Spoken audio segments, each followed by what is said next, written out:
Hello Kamareddy door step phone fees కి మీకు స్వాగతం ఫ్రెండ్స్. సంక్రాంతి నడుస్తుంది, అందరి ఇంట్లో పండుగ ఓకేనా. Wish you happy Sankranti. One more time friends, చూడండి మన ఇన్స్టాగ్రామ్ చూసిన తర్వాత కస్టమర్స్ వచ్చారు, మళ్ళీ నెక్స్ట్ వచ్చేసి వాళ్ళ ద్వారా ఇంకోళ్ళు వచ్చారు. వాళ్ళ నోటనే తెలుసుకుందాం. వాళ్ళ పేరేంటిది, ఊరేంటిది, ఎక్కడి నుంచి వచ్చారు? ఇసన్నపల్లి ఇసన్నపల్లి మీ పేరేంటి సార్? పోచేయ ఎక్కడి నుంచి వచ్చారు? ఇసన్నపల్లి ఇసన్నపల్లి. ఎవరి ద్వారా వచ్చారు? మాచారెడ్డి సంతోష్ అండ్ రమేష్ వాళ్ళు వాళ్ళు పంపించారు. పంపించారు. ఓకే, మీ ఫోన్ ప్రాబ్లం ఏముంది సార్? అది డిస్ప్లే డిస్ప్లే మీ ముందటనే కళ్ళ ముందటనే కళ్ళ repair- ముందంటే రిపేర్ చేశారు వాళ్ళు. ఓకే, మీకు ఎలా అనిపించింది సార్? మార్కెట్ కి ఇక్కడికి ఏం డిఫరెంట్ అనిపించింది? చాలా డిఫరెన్స్ అనిపించింది. చాలా డిఫరెంట్. చాలా డిఫరెన్స్ అనిపించింది.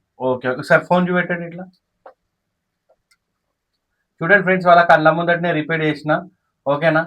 సో వీళ్ళకు మీ ఫ్యామిలీ మెంబర్స్ కైనా, ఫ్రెండ్స్ కైనా, మీ ఊరు వాళ్ళకైనా ఇక్కడ మన గురించి చెప్పండి కొంచెం, రిపేర్ గురించి ఏదైనా ఉంటే. ఎవరికైనా తెలియజేయగలుగుతాం, ఉమ్, ఎవరికైనా సరే. ఎందుకంటే ఆడిగిడికి చాలా చాప్కు దీనికి బాగా డిఫరెన్స్ ఉంది. Okay. Same price, same quality, um. కాకపోతే చాపు దీనికి బాగా డిఫరెన్స్ ఉంది. అలాగే అప్డేట్స్ ఇస్తూ ఉంటాను, మొబైల్ రిపేర్కి సంబంధించిన టెక్నాలజీ గురించి లేటెస్ట్ అప్డేట్స్ ఉంటాయి. మరిన్ని వీడియోస్తో మీ ముందట ఉంటాను. మీ ప్రేమతో Allauddin. Thank you very much. Bye.